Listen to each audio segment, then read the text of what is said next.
ভাই খেয়ে নাও। আরে তুই আবার কষ্ট করে খাবার আনতে গেলি কেন? তোকে বলিনি তুই কোনো কাজ করবি না?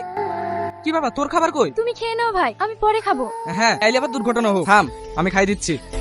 হ্যাঁ কর।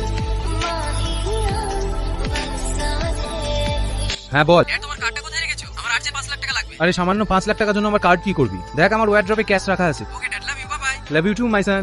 স্যার এই মাসে চেন্নাই থেকে ডাক্তার আসছে, যদি টাকাটা দিতেন তাহলে বোনের অপারেশনটা হয়ে যেত। ও হ্যাঁ হ্যাঁ, তোর টাকাটা না, তুই একটা কাজ করিস, কালকে বাড়িতে এসে নিয়ে যাস। Thank you sir. কাকা 8টা বেজে গেল, বাড়ি যাবা না? হ্যাঁ বাপ যাবো, আর অল্প কটা আছে, এই কটা বিক্রি হলেই চলে যাবো। দাও আমাকে 20 টাকা প্যাকেজ দে, বুড়ির জন্য নিয়ে যাই। রূপা কি হয়েছে তোর? তোমার বোন কারেন্টে শর্ট খেয়ে পড়েছিল, জুমা এসে ছাড়াই সময় মতো না আসলে আজকে যে হতো। কি হতো, মরে যেতাম। আমি কেন যে বেঁচে আছি? বাবা মায়ের সাথে যদি আমি অ্যাক্সিডেন্টে মরে যেতাম তাহলে খুব ভালো হতো। এই বুড়ি এই তুই বড় কথা বলতে গেলে, তুমি মরে গেলে আবার কি হবে বলতো? তোর ভাই কোনো বেঁচে আছে রে, আমি যেভাবে হোক টাকা ম্যানেজ করে তোর অপারেশন করবো, তুই আবার দেখতে পারবি।